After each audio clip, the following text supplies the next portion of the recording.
안녕하세요. 저는 올해로 결혼한 지 3년 된 30대 여성입니다. 이렇게 사연을 쓰게 된 건 저희 가족에게 집착하는 어머님 때문이에요. 어디 가서도 해본 적 없는 이야기라 어디서부터 어떻게 시작해야 할지 모르겠지만 두서가 없더라도 한번 들어주세요. 남편과는 같은 직장을 다니다 연애를 시작했어요. 2년 정도의 만남 끝에 결혼을 결심했고요. 홀어머니의 외동아들이라는 사실이 마음에 걸리긴 했지만 그동안 제 눈으로 지켜본 남편은 매사에 책임감이 있고 진지한 사람이었거든요. 그래서 남편의 됨됨이만 보고 결혼을 결심했네요. 연애 당시 남편은 서울에서 혼자 자취 생활을 하고 있었고 결혼 후에는 저와 함께 독립된 가정을 꾸렸습니다. 이 부분을 가지고 어머님이 서운한 마음을 가지실 거라곤 전혀 예상하지 못했어요. 그도 그럴 것이 이제껏 따로 살던 남편이 저랑 결혼한다고 해서 어머님이랑 같이 살아야 한다? 제 입장에선 말도 안 되는 소리라고 생각했거든요. 남편이 저에게 물어본 적도 없었고요. 그런데 막상 저희가 신혼생활을 시작하고 반년도 되지 않았을 때부터였습니다.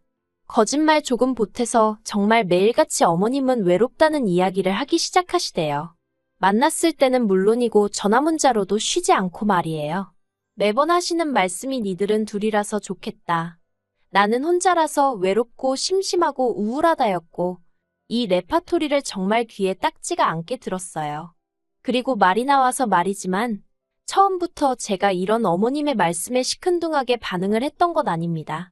처음에 시집오고 얼마 되지 않았을 땐 저도 좋은 며느리란 소리가 들어보고 싶었거든요. 며느리로서 소위 인정이란 것도 받고 싶었고요.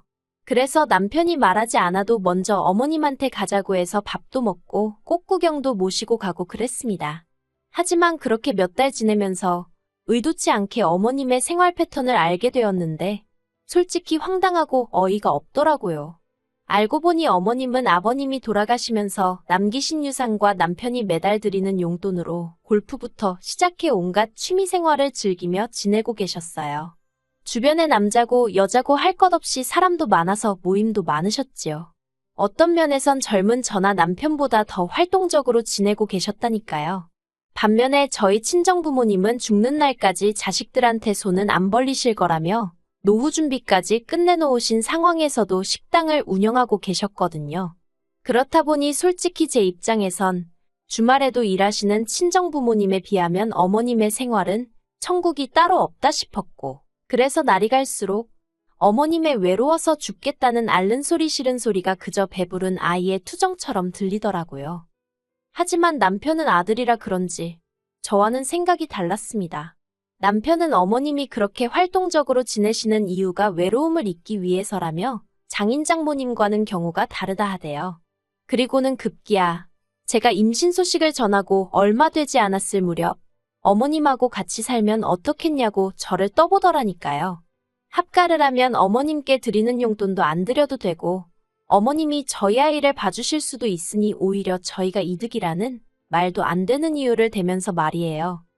당시 저는 출산 후 조리원에 갔다가 친정에서 몸조리를 하는 쪽으로 이야기가 되어 있는 상황이었어요.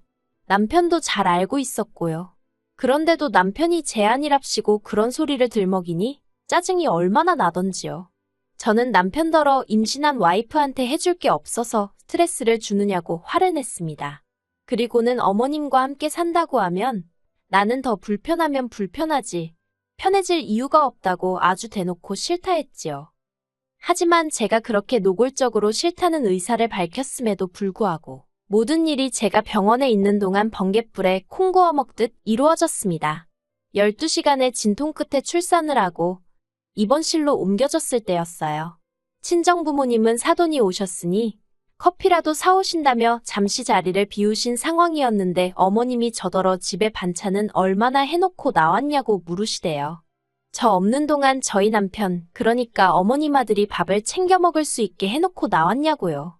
황당하기 짝이 없었지만 어머님과 왈가왈부할 만큼 힘이 있지도 않았고 그래서 다 큰 어른인데 알아서 챙겨 먹지 않겠냐고 한마디 했습니다. 그러자 하시는 소리가 바깥일 하는 사람인데 어떻게 그렇게 두냐면서 제가 없는 동안 당신이 당신 아들을 챙길 것이니 저더러 걱정하지 말라나요. 그리고는 남편에게 전해 듣기로 이튿날 바로 어머님이 짐을 싸들고 저희 신혼집으로 올라오셨답니다. 남편은 자기도 모르는 일이었다며 펄쩍 뛰었어요. 하지만 저는 정말 스트레스에 머리가 터져버릴 것만 같았지요. 그도 그럴 것이. 저는 어머님이 저희 집에 단 하루라도 계시는 걸 원치 않았어요. 여기까지만 들으면 세상 사람 모두 다 제가 못된 며느리라 할 거예요. 하지만 지난번 저희 집들이 때 어머님이 보여주신 모습은 정말 충격적이었거든요. 신혼집은 이제 막 결혼한 부부가 사는 지극히 개인적인 공간이잖아요. 그런데 어머님은 당신 아들 집인데 뭐가 어떻냐면서 정말이지 안방부터 창고까지 거침없이 휘젓고 다니셨습니다. 그리고는 말끝마다 니네 엄마가 이런 식으로 정리를 하냐? 니네 엄마가 그런 식으로 하라고 했냐며 자꾸 저희 친정어머니를 들먹이시는데 정말 듣고 있기 거북하더라고요. 그리고 아니나 다를까 2달의 몸조리를 끝내고 친정에서 돌아온 날 현관에 들어서면서부터 여기가 내 집이 맞나 싶대요. 거실에 널브러진 어머님 물건들부터 시작해서 그뿐만 아니라 부엌은 물론이고 안방 제 서랍장 속옷들까지 전부 다 어머님 방식대로 정리가 되어 있더라고요.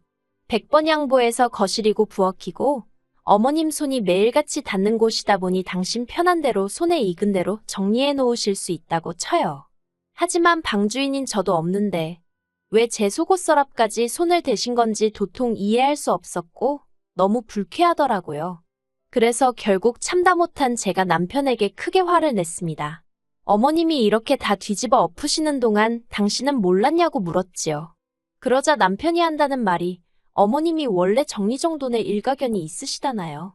그리고는 어머님은 하나라도 더 해주고 도와주고 싶어서 마음을 써주신 건데 제가 너무 색안경을 끼고 보는 것 아니냐면서 되려 저를 이상한 사람으로 몰아가더라고요. 상황은 거기서 끝나지 않았습니다.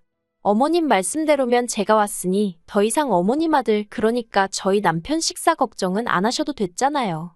그러니 이제 그만 내려가셔도 될 것 같은데 도통 내려가실 생각을 안 하시는 눈치시대요. 일주일이 지나고 열흘이 지나도록 말이에요. 결국 참다 못한 제가 어머님께 언제쯤 내려가실 생각이냐고 물었습니다. 그러자 어머님이 그렇지 않아도 다음 주에 내려가신다고 하더라고요. 그래서 더는 이것저것 묻지 않았어요.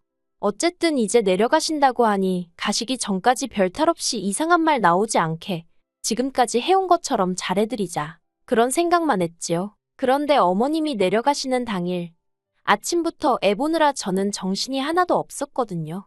그래서 남편이 어머님 모셔다 드리고 온다는데도 그러라 하고 제가 따로 뭔가 챙겨드리고 그런 건 못했어요. 그리고 안방에서 애랑 신랑이 하다가 그만 살짝 잠이 들었지요. 정말이지 한 20분이나 잤나 싶은데 눈을 뜨니까 벌써 어머님이랑 남편은 출발하고 없더라고요. 인사도 제대로 못 드렸는데 그새 가버리셨네 싶어서 아차 싶대요. 그리고는 혹시 뭐 두고 가신 건 없나 하는 마음으로 어머님이 지내시던 작은 방 문을 열었는데 어머님 여행 가방이랑 그런 게 전부 다 그대로 있는 거예요.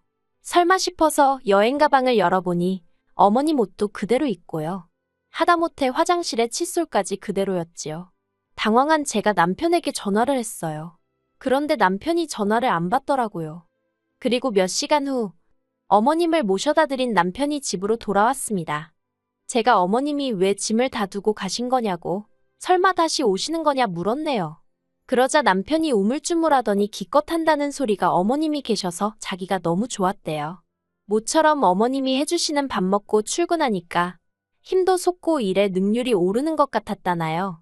그러면서 그러지 말고 저더러 한 1년만 더 같이 살아보잡니다. 저도 곧 회사에 복귀해야 하는데 어머님이 계시면 분명히 도움이 될 거라면서요. 어이가 없어서 절대로 그렇게는 못한다고 했어요. 그런데 남편도 완강하게 버티더라고요. 왜 살아보지도 않고 무조건 싫다고 하냐고. 살다가 정 안 되겠으면 그때 내려가시라 하면 되지 않겠냐대요. 솔직히 잘한 행동은 아니지만 몇 번이고 합가에 대해서는 분명히 제 의견을 밝혀왔는데 시쳇말로 남편이 저를 먼저 개무시했다는 생각에 어찌나 분하던지 정말 남편이 꼴도 보고 싶지 않았습니다. 그래서 그때부터 남편을 철저히 무시하기 시작했네요. 하지만 남편도 남편대로 미안하다 말은 몇 번이고 하면서도 절대로 고집을 꺾지 않더라고요. 그리고 그렇게 감정의 골이 깊어질 대로 깊어지던 시기에 정말로 어머님이 올라오셨습니다. 저더러 마치 보란듯이 짐도 더 바리바리 챙겨서 오셨더라고요. 그 짐을 보고는 소위 눈 돌아간다고 그러지요? 제가 딱 그랬어요. 저도 모르게 어머님 앞에서 한숨을 푹 내쉬고는 도대체 무슨 생각으로 올라오신 거냐고 그랬거든요. 그러자 어머님은 제 말버릇에 놀라신 건지 약간 당황한 표정을 하시더니 이내 제가 남편하고 다 이야기가 된 줄 알았답니다. 그리고는 이미 당신이 전세로 살던 집도 다 정리하시고 오신 거라 달리 돌아갈 곳도 없다고요. 한마디로 배째라는 식으로 나오시는데 정말 어이가 없더라니까요. 하지만 그렇다고 어머님을 계속 문 밖에 세워둘 수도 없는 노릇이었기에 어쩔 수 없이 일단은 집 안으로 들어오시게 했네요. 그리고 이제 와서 말이지만 그때 저는 육아로 지칠 대로 지쳐있던 상황이었어요. 허리는 두말할 것 없고 손목에 발목까지 시큰거리지. 온몸이 부어서 내 몸 같지가 않지. 그리고 무엇보다 잠을 못 자니 미치겠더라고요. 정말 2박 3일 아무도 없는 곳에서 잠만 늘어지게 잡았으면 소원이 없을 지경이었달까요. 그런데 그런 제 앞에서 어머님이 친정어머니보다 더 편하게 해주겠답니다. 남편도 남편대로 미안하다고 이번 한 번만 져달라고 고집을 부리고요. 그래서 결국 제가 못 이긴 척 넘어가지고 말았어요. 아니, 정확히 말하자면 제가 에라 모르겠단 심정으로 남편 말대로 좋은 쪽으로 생각해보기로 한 거지요. 하지만 모전자전이라고 해야 할지 약속은 어디 개나 줘버린 모양이었습니다. 남편과 제가 둘이 살 때는 남편이 아침을 알아서 챙겨 먹고 출근했어요. 저는 원래 안 먹거든요. 그런데 어머님이 애랑 신랑이 하다 간신히 잠든 저를 깨워서는 잠깐만 당신 좀 도와달라 하시더니 무썰어라 파다듬어라. 아침부터 당신 아들 먹을 국 끓이신다고 그 야단법석을 떠시대요. 한 4일째 되던 날 참다 못한 제가 어머님더러 아침 차려주시는 것까지는 뭐라고 안 하겠지만 저를 깨우지는 마시라 했습니다. 도움이 필요하시면 아침 먹을 사람더러 도우라고 하시라고요. 그뿐만이 아니었습니다. 육아도 도와주니 살림도 도와주니 하고 올라오셨던 어머님은 낮에는 스크린 간다, 노래교실 간다 별의별 핑계로 집을 비우셨어요. 저로서도 어머님이 안 계신 게 차라리 낫긴 했지만 문제는 집안일이었습니다. 남편 아침 차려준다는 핑계로 설거지는 산더미만큼 만들어 놓으셨고 빨래도 매일같이 한 짐. 거기다 화장실도 얼마나 지저분하게 쓰시는지 정말 어머님이 오시고 제 생활만 더 고달퍼졌지요. 그래도 솔직히 제가 회사에 복귀를 하면 어머님도 생활을 달리 하실 줄 알았습니다. 그런데 충격적이게도 제가 회사에 복귀하고 이틀째 되던 날이었어요. 어머님이 아이를 봐주신다 하긴 했지만 처음으로 아이랑 떨어져 있다 보니 불안하고 걱정되고 초조하고 그렇더라고요. 하지만 사람들 눈치도 있고 그래서 점심시간이 돼서야 어머님께 전화를 드렸습니다. 신호음이 한참 울리고 나서야 어머님이 전화를 받으셨습니다. 제가 식사는 하셨는지, 애는 어떤지 이런 거 저런 거를 물어보려 하는데 어머님이 정말 작은 목소리로 애가 자서 그런다며 이따 통화하자 그러시는 거예요. 그리고는 뒤로 쿵쾅하는 소리가 나면서 옆에서 누가 끊으라고 하는데 순간 집이 아닌 것 같다는 생각이 딱 들더라고요. 그냥 육감이라고 해야 할지 느낌이 싸했어요. 그래서 상사가 눈치를 줌에도 불구하고 반차를 쓰고 저도 모르게 냅다 집으로 향했습니다. 심장이 어찌나 빨리 뛰던지 당장이라도 터질 것 같았다니까요. 그렇게 집에 도착해서 저는 황당하고도 어처구니 없는 상황을 보게 되었습니다. 어머님은 온데간데 안 보이시고 저희 친정어머니가 와 계신 게 아니겠어요? 제가 친정어머니더러 왜 엄마가 여기 있냐고 물었습니다. 그러자 친정어머니가 약간 난처한 표정으로 저희 어머님이 친정어머니께 전화를 드려서는 한 4시간만 애를 좀 봐달라고 하더래요. 저한테는 절대로 말하지 말라면서 그러면 고부간의 갈등이 생긴다나 어쩐다나. 그리고는 갈등 생기면 솔직히 며느리 입장에서 편하겠냐고. 이건 뭐 완전히 협박을 하셨더라고요. 친정어머니 입장에선 제가 직장도 다녀야 되는 상황에서 어머님 미움 사면 좋을 게 없다 싶어가지고 어쩔 수 없이 와서 애를 봐주고 계셨던 거고요. 친정어머니가 절대로 시어머니한테 내색하지 말라면서 전후 사정을 말씀해 주시는데 솔직히 정말 어른이고 뭐고 속에서 천불나고 입에서 욕 나가게 생긴 판이었습니다. 그렇게 친정어머니를 가게로 돌려보내고 이 상황을 어떻게 할지 생각에 빠졌습니다. 그리고 얼마 후 현관문 열리는 소리와 함께 어머님이 들어오셨지요. 어머님이 저를 보더니 정말 깜짝 놀라시면서 벌써 왔냐며 말을 얼버무리시는 거예요. 어디 다녀오셨냐니까. 잠깐 집 앞에 볼 일이 있어서 나갔다 왔다며 눈으로는 저희 친정어머니를 찾는 것 같은데 안 보이니까 저한테 묻지는 못하고 한마디로 상황 파악을 하려고 그런 건지 눈알이 정신없이 굴러가더라고요. 제가 친정어머니는 가게로 돌아가셨다고 말하자 어머님이 허둥지둥하셨고 저는 미리 챙겨둔 어머님의 짐 가방을 현관으로 내놓으며 나가시라 했습니다. 구구절절 말하기도 싫었고 애도 있는데 어머님이랑 큰 소리도 내기 싫었거든요.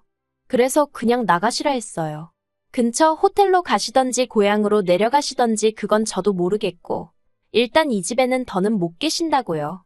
그러자 어머님이 저더러 오해가 있다면서 사정을 하시는데 그렇게 현관에서 실랑이가 벌어졌을 때 마침 퇴근한 남편이 모습을 보였습니다. 저는 남편을 붙들고 오늘 있었던 일을 이야기했고요. 그러자 남편이 저더러 그래도 그렇지 어머님을 내쫓을 수가 있냐면서 다음엔 그러시면 안 돼요 어머니 그렇게 딱 한마디 하더라고요. 그리고 어머님은 남편이 당신 편을 들어준다 싶어선가 금세 기가 살아서는 안 그럴 거라며 저더러 너 정말 무섭다 그러시는 겁니다.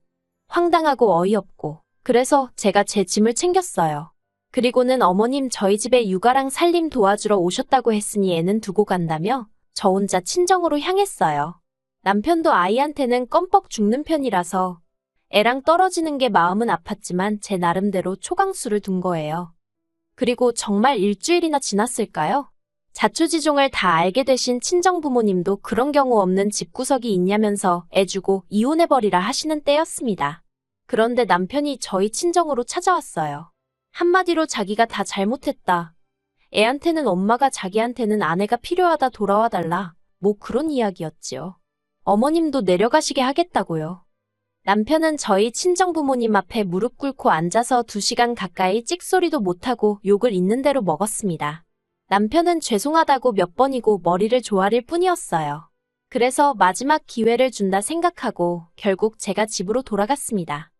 집에 도착하니 어머님은 울며 짜며 짐을 싸고 계셨는데 남편은 그런 어머님께 눈길도 주지 않았어요. 그리고 나중에서야 알게 된 게 남편이 출근한 사이에 어머님이 집에 남자를 들이셨던 모양입니다. 당신이 애를 두고 나갈 수가 없으니 친구를 부르셨다 했지만 남편 입장에선 손녀가 있는데 낯선 아저씨를 들였다는 자체가 납득이 되지 않았던 거지요. 저도 그 이야기를 들었을 땐 지금 세상이 어떤 세상인데 싶어서 어머님이 미쳐도 단단히 미쳤구나 싶었네요. 아무튼 그렇게 어머님은 당신 스스로 아들 손을 놓으신 거고 그렇게 저희 부부는 다시 예전의 생활로 돌아가게 되었습니다. 지금 어머님은 결국 다시 원래 지내시던 지역으로 내려가셔서 살고 계세요. 가끔 남편에게 연락은 하시는 눈치지만 남편이 저한테 따로 전하는 이야기는 없네요. 저는 아예 그쪽에 관심을 끊어버려서 궁금하지도 않아요. 부모 자식 사이니 또 언제 어떻게 될지 모르겠지만 당분간은 이렇게 지내는 게 제 정신건강에도 저희 가정에도 좋을 것 같아서 알아도 모른 척 살아가렵니다.